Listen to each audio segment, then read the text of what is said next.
Cuaca hari ini sangat cerah, teman. Kami sepakat mengikuti kegiatan paman untuk menuju bagan atau rumpon.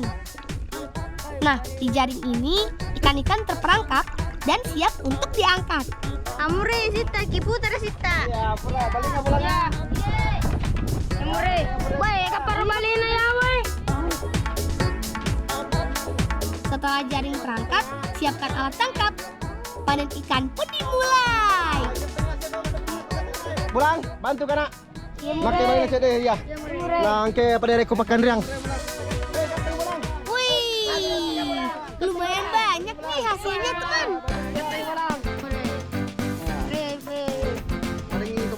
Walau cuma ikan kecil, jenis ikannya lumayan beragam. Mulai ikan BC-BC dan ikan galigo. Bila ini nak galigo na mulawai matu ang palisilo bola mulawai. Yeay, paman memberi kami ikan galigo atau sering kami sebut sebagai ikan teri. Bola patamban dia tersamu supaya dia tak belur ya lupi. Iya Naila. Di sini dina apa pelako di mau buat gako apa manu tu dalangi majak dalangi he. Iya mure. Makasih mure. Aja manu lawa ya.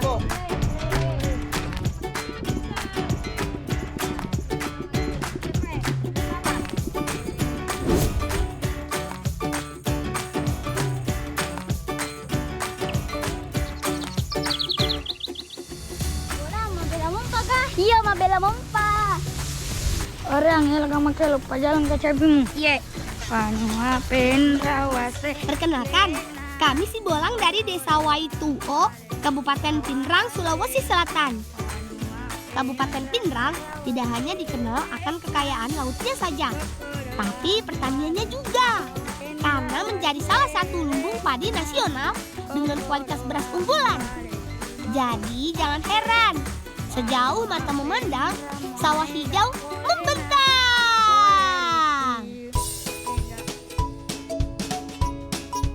Beras yang ditanam di sini yaitu jenis Ciliwung. Beras Ciliwung dikenal memiliki rasa yang gurih dan tekstur yang pulen. Oh iya teman, padi yang dijemur harus dibulak-balik supaya cepat kering. Untuk menjadi bulir beras, padi-padi dimasukkan ke dalam alat khusus. Dalam sehari ada 30 ton beras yang dihasilkan di sini. Wah, banyak ya. Beras yang sudah jadi siap untuk dikirim ke seluruh wilayah Indonesia. Ya, aku macam parah nih, Bolang. Wah, ini nasu. Dai, wadi mila barat intinya tuh. Itu siri. Jaga, maki ke barra. Fadel, ada-ada saja kamu. Kan malu sama paman. Kan nih kalau Kan nih. Makasih. Salam anggota. Ya. Terima kasih. Selamat ke Bolang.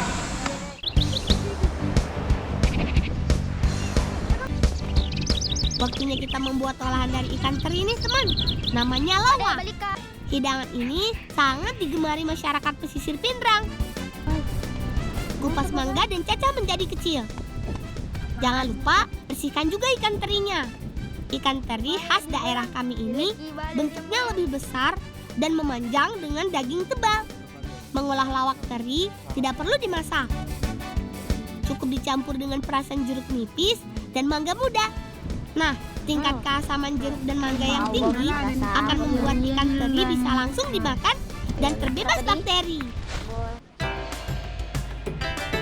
Bakar bawang merah, bawang putih, dan kelapa muda sampai harum. Haluskan bawang merah, bawang putih, lalu campurkan rica. Untuk kelapa bakarnya dipotong kecil-kecil ya. Sekarang campurkan semua bahan yang ada. Anggota jadi nih. Bola kalau degalu irinuna. Madak kagi satu. Tanan no, angka wae kue.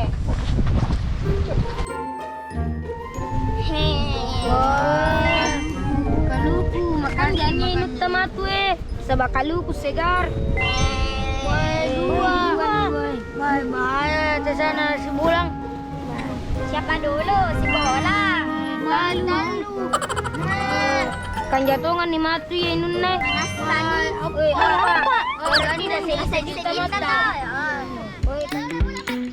Tuh, teman. Rehan saja sudah tidak sabar untuk mencoba olahan lawak yang kami buat. Rasa olahan lawak ini enak sekali. Rasanya ada gurih, pedas, dan asam. Apalagi ditemani pemandangan Laut Pindrang yang indah, ditambah segarnya air kelapa. Mari kita habiskan, kawan.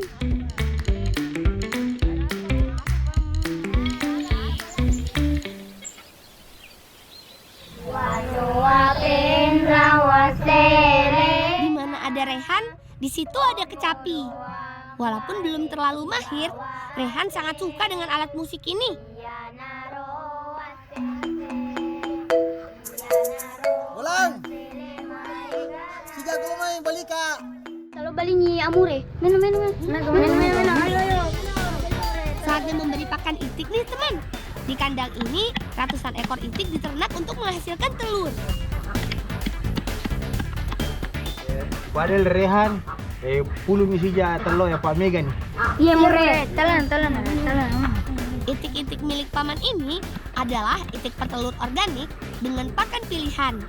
Salah satunya keong sawah.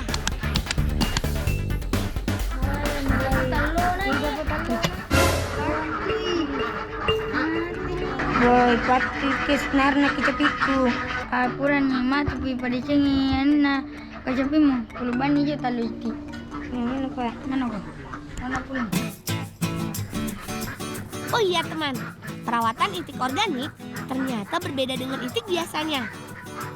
Salah satunya terlihat dari kandang yang bersih dan tidak mengeluarkan aroma tak sedap. Itik biasanya akan terus bertelur sampai umur 2 tahun. Setelah itu, itik akan dijadikan pedaging dan diganti dengan itik yang lebih muda.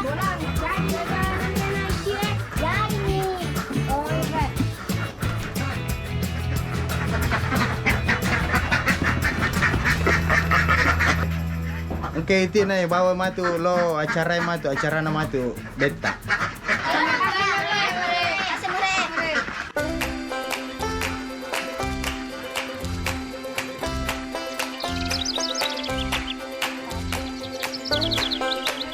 Saatnya kita mengolah itik menjadi masakan tradisional nih, teman.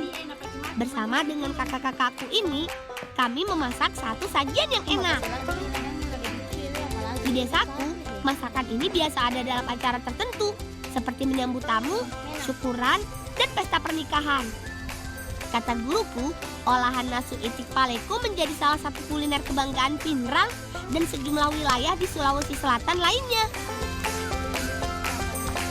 Bona matuno nih bawa nih. Ya, mena. Yuk, kita angkat itik yang sudah dibakar. Lalu pisahkan bagian kulit itik. Hati-hati ya, jangan sampai terkena tangan. Setelah itu, potong itik menjadi beberapa bagian. Sekarang saatnya menyiapkan bumbu. Masukkan bawang merah, bawang putih, merica, kunyit dan garam ke dalam lumpang atau di sini dikenal dengan palungang. Kemudian tumbuk. Untuk tingkat kepedasan sesuai selera ya, teman. Berikutnya, sangrai bagian kulit itik. Deng, gandri minyak anak itu taruh nih. Angkamu matu minyak na ini taruh mi jolo majalno. Kita gare Kulit itik yang sudah diambil disangrai sampai mengeluarkan minyak. Setelah itu, masukkan bumbu dan aduk sampai harum. Masyarakat Pindrang percaya minyak yang dihasilkan kulit itik akan membuat rasa masakan semakin enak. Tumis bumbu, potongan daging itik, dan siram dengan perasan asam kering. Lalu aduk sampai rata. Diamkan sampai daging itik matang. Wah, ini baga. Wah, pala baga. Bolan, apa nih kecepit kue? Talo bawa na pa pale ceng si bamure. Ni be talo na. Iya, bawa nih pale. Iya pape iti matu biku bawa iria. Ayo teman, kita antarkan Rehan untuk memperbaiki alat musik kecapinya yang rusak ya.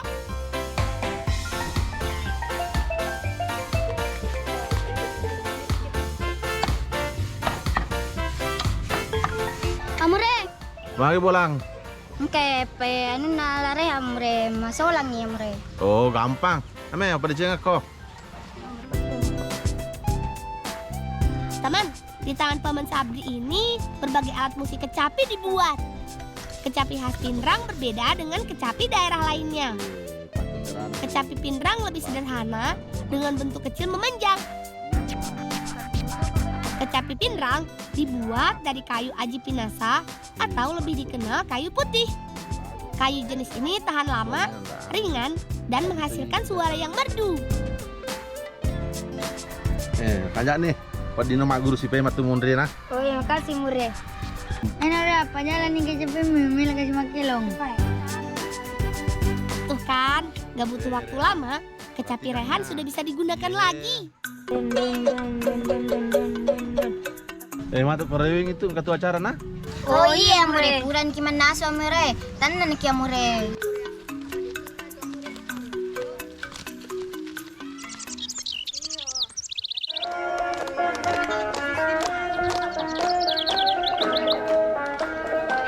Ini dia yang ditunggu-tunggu. Salah satu tradisi yang ada di desa kami, Madrasi Pulung. Madrasi Pulung adalah salah satu acara masyarakat desa Waituo dalam mempererat silaturahmi. Biasanya, warga akan berkumpul dan menikmati sejumlah hidangan. Selain olahan nasu itik paleko yang kami buat, ada juga sejumlah kue tradisional.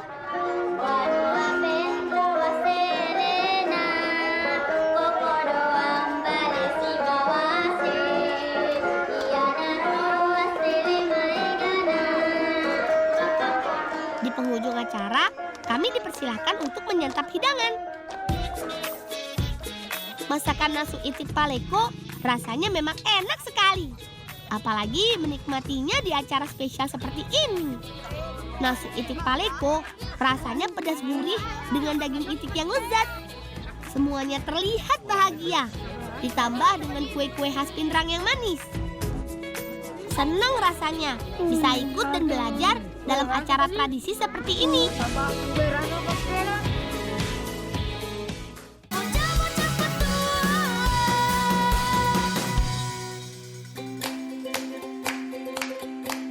Teman, desaku ini berada tepat di tepi Danau Toba.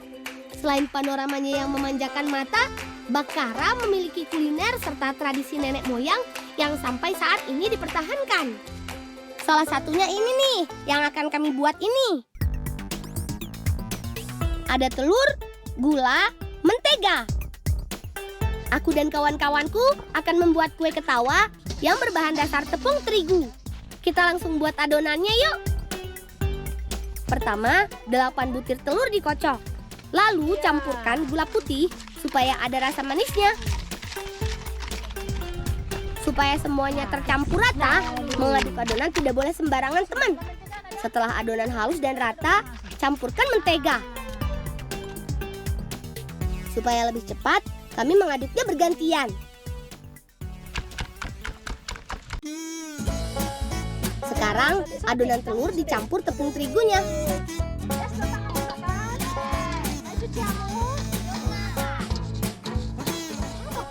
Asa selesayon. Kotsa ada tabad na to son. Sugohinon.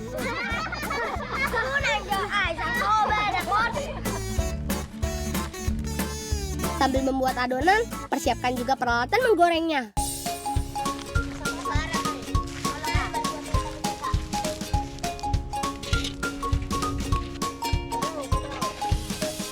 Sekarang kita bagi adonannya ke dalam 4 wadah. Karena kue akan dibuat menjadi 4 warna. Original, merah, hijau, dan kuning. Adonan kue ketawa dibentuk bulat seukuran genggaman tangan. Kami seperti sedang membuat kerajinan tangan nih.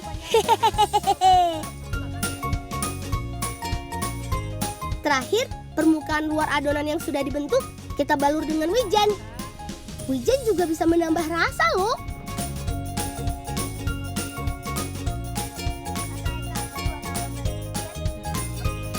Saat menggoreng, api tidak boleh terlalu besar teman, agar kue tidak gosong. Kue juga harus terendam minyak supaya matang merata.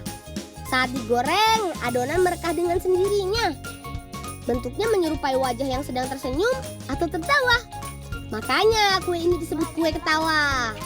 Walaupun tidak ada suaranya.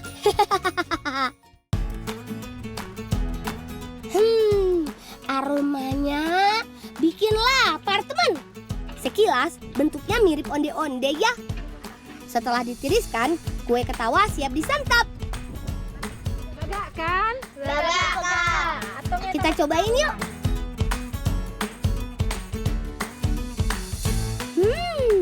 Kuenya renyah dan gurih sekali. Sebagian kue ketawa ini kami bawa untuk bekal makanan kami bermain nanti. Nah bolang asa dong buanammu. Olo ka, melihat tidak ka, beka.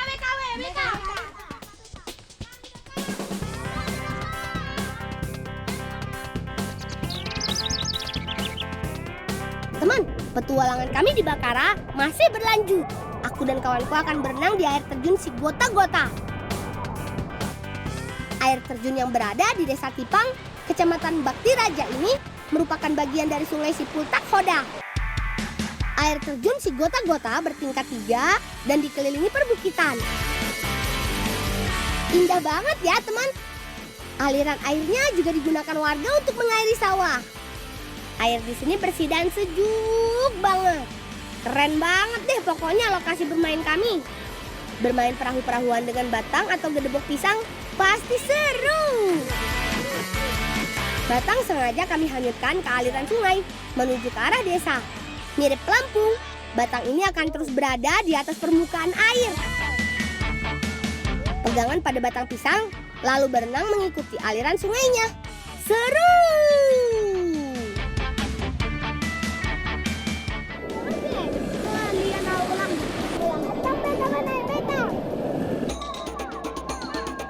Teman, kawanku Vian kedinginan nih karena terlalu lama berenang. Yuk, kita sudahi dulu bermain airnya supaya tidak masuk angin. Sekarang, aku, Tiara, dan Tasya mau membantu Vian agar badannya kembali hangat.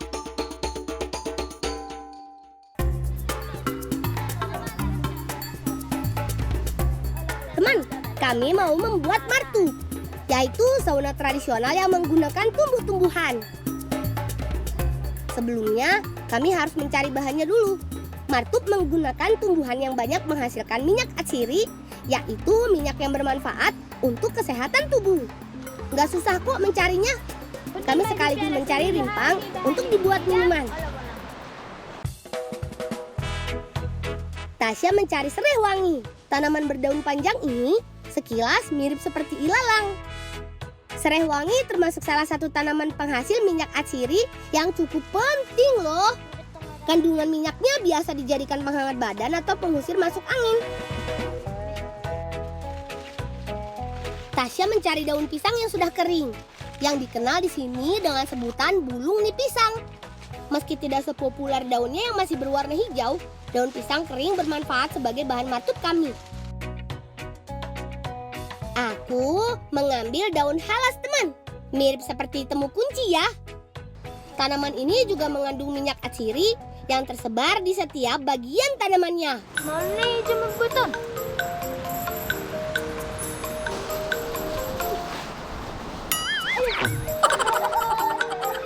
Aku tahu nak tarik sekali membantu pedang.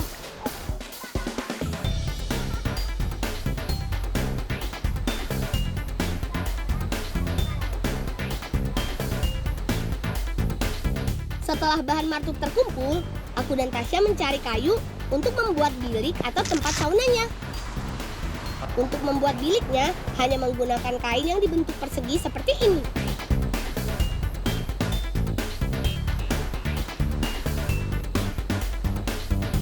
Tolong! Nggak saya bena api nong aja di bed. Jadi apa sih? Jadi apa sih na tuh bolang? Tada! Ada pancina. Api sudah menyala untuk proses merebusnya. Airnya kami ambil dari sungai. Jangan lupa bersihkan bahan martup.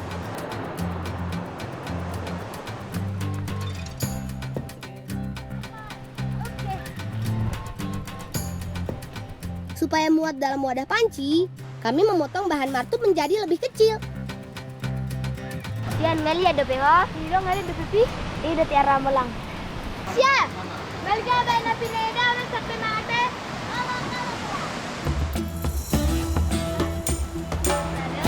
Ito mabita, ito pamasok mabita. Beta. Ogo. Semua bahan dimasukkan, lalu diaduk sebentar.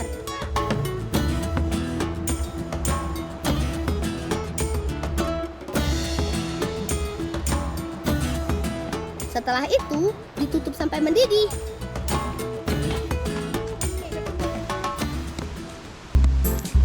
Mama Sarah, ay kacerai kamu masuk kopi yang masuk.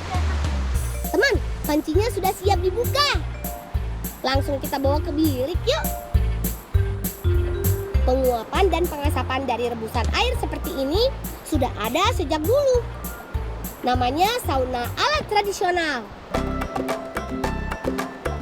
Uap panas yang mengepul membawa saripati tumbuhan ke seluruh permukaan tubuh. Badan jadi lebih hangat dan mengembalikan tenaga. Pian, lasto, babuhia bolang. Hore! Vian sudah tidak kedinginan lagi. Mamulai dang ngalia beau, bolang, tiara, tasya, malah teda. Halo. Kami juga merebus jahe untuk dijadikan minuman.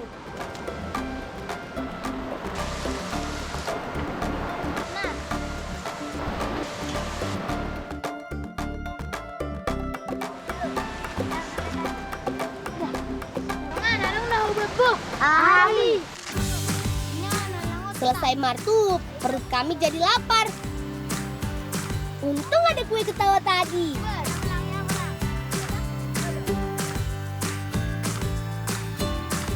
Sabunnya. Ayo pang, siap sabunnya lembut, sabunnya ng teh. Kami ng beta. Beta.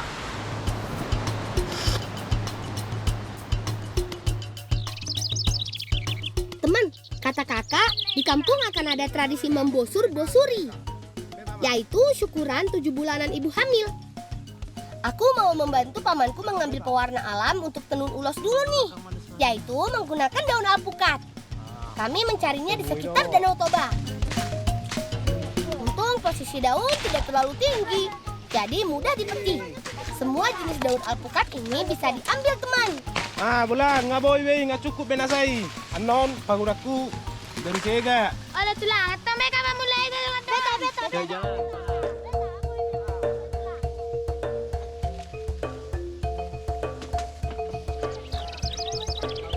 Sebelum direbus, pisahkan dulu daun dari rantingnya. Daun alpukat mengandung senyawa tanin atau zat pewarna alami yang menghasilkan warna kecoklatan. Sambil menunggu airnya mendidih, aku juga mau lihat benang lainnya yang sudah diwarnai dengan pewarna alami.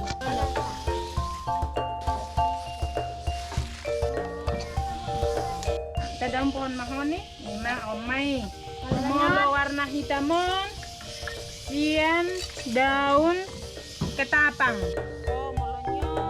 Teman, ulos dikenal sebagai kain khas Sumatera Utara yang sering digunakan sehari-hari maupun upacara adat. Biasanya dibuat oleh perempuan. Dan budaya ini sudah menjadi warisan turun-temurun. Membuat ulos membutuhkan kesabaran. Karena tahapannya banyak. Waktu penyelesaiannya pun tidak sebentar. Tergantung motif atau jenis yang dibuat. Tulang, boleh suruh kok tulang? Ui, neng masuk kok. Geser sebelah kanan. Menenunnya juga tentu membutuhkan ketelitian.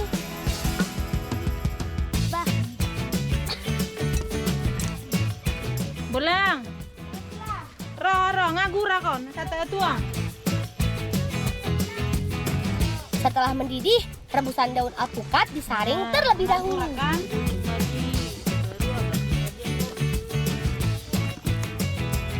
Sebelum dicampur, benang harus dicuci dengan deterjen supaya lebih bersih. Lalu celupkan benangnya ke dalam air rebusan daun. Jemur sampai beberapa hari, tergantung panas matahari. Warna sianak kan? Sekarang lihat kain ulos yang sudah jadi yuk. Memang apa hasil tenunan nih? Mau jadi kain kan? Jadi madar, songket. Oh dipakai mau tuh pesta-pesta. Di sini, satu kain ulos dengan pewarna alami harganya bisa mencapai Rp700.000, teman. Dari banyaknya jenis kain ulos, ternyata ada kain ulos sibolang loh. Ulos sibolang berwarna biru. Biasanya digunakan sebagai sarung atau bisa juga dipakai sebagai selendang. Kamu juga mau mencobanya? Lihat, kami cantik kan pakai kain ulos ini.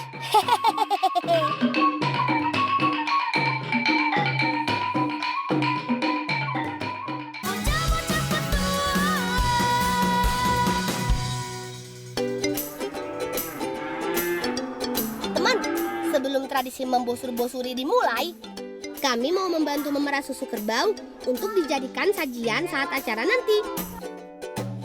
Di sini kerbaunya banyak sekali, teman. Ada puluhan ekor. Jenis kerbaunya kerbau India, makanya ukurannya lebih besar dibandingkan kerbau biasanya. Susah atau udah? Cara tinggal kan gini dan kita kan. Baru kita gini kan. Lalu kalau mau cepat dia begini kan. Kita tarik-tarik. Memerah susu kerbau paling baik dilakukan pagi hari.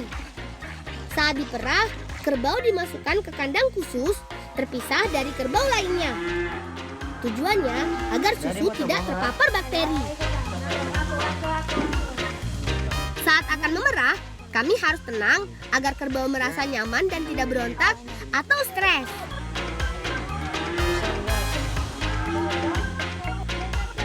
Susu kerbau ini akan kami olah menjadi Dalini Horbo. Dalini Horbo artinya susu kerbau yang diolah secara tradisional. Dikenal juga dengan keju lokal. Dalini Horbo yang sudah matang bisa dimakan langsung atau dimasak dengan cara diarsik. Bumbu arsik terbuat dari campuran beragam jenis rempah. Kami membuat bumbunya dan kakak mengolah Dalini Horbonya.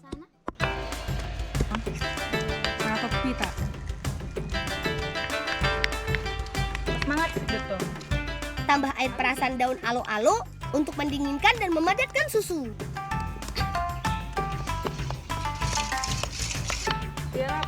Susu kerbau dituang dalam mangkok kecil berbahan stainless supaya lebih cepat matang. Teman, susu kerbau memiliki kadar lemak dan protein yang tinggi. Makanya bisa dijadikan keju. Untuk memasaknya, susu tidak langsung menyentuh api, tapi harus diwadahi selembar seng datar sebagai perantara api dengan susu dalam mangkok. Cukup 15 menit sampai susu menggumpal, Dalini Horbo siap diangkat. Kak, amo yuk kak, berin kakak yuk. Tapi olahan ini harus didiamkan dulu ya.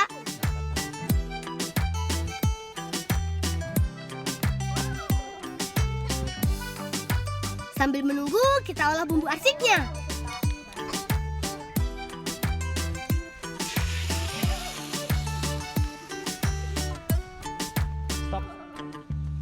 Bumbu arsik yang sudah dihaluskan ditumis dulu.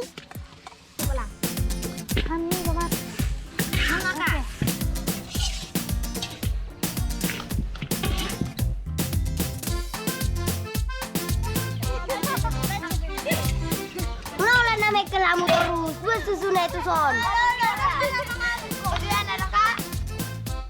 Tidak perlu lama-lama menumisnya. Langsung deh masukkan Dalini Horbonya.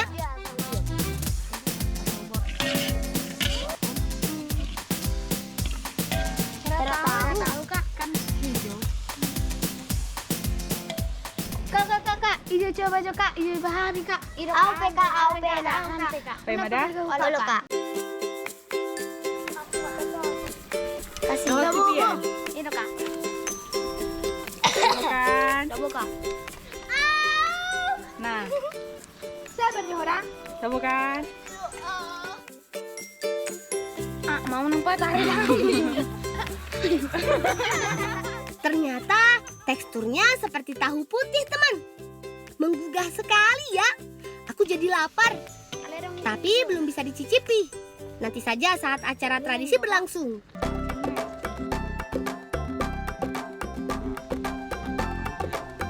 Teman, ini dia tradisi membosur-bosuri. Semua keluarga berkumpul bersama. Diawali dengan perwakilan keluarga. Biasanya bapak dari putrinya yang sedang hamil memberikan nasihat dan harapan agar bayi yang di dalam kandungan selamat sampai melahirkan. Selanjutnya, memberikan beras di kepala sebagai simbol keselamatan. Dengan membawa 3 ikan berbumbu arsik dan harus berjumlah ganjil. Makanan ini memberikan sumber protein dan omega 3, baik untuk ibu maupun bayi. Begitu juga dengan arsik dalini horbonya. Setelah itu, baru deh ditutup dengan makan bersama. Jangan lupa berdoa sebelum makan.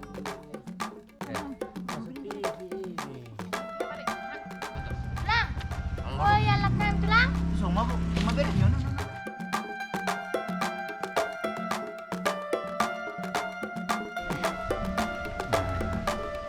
Jadi inang poso ada dalini horbo tabo do on ibu nalak tulang nak kaningan. Olo do so gabe parmekku. Ido. Imar buddha parmekku ho. Baga-baga dunia kebur batakan lebur ni mar ahal.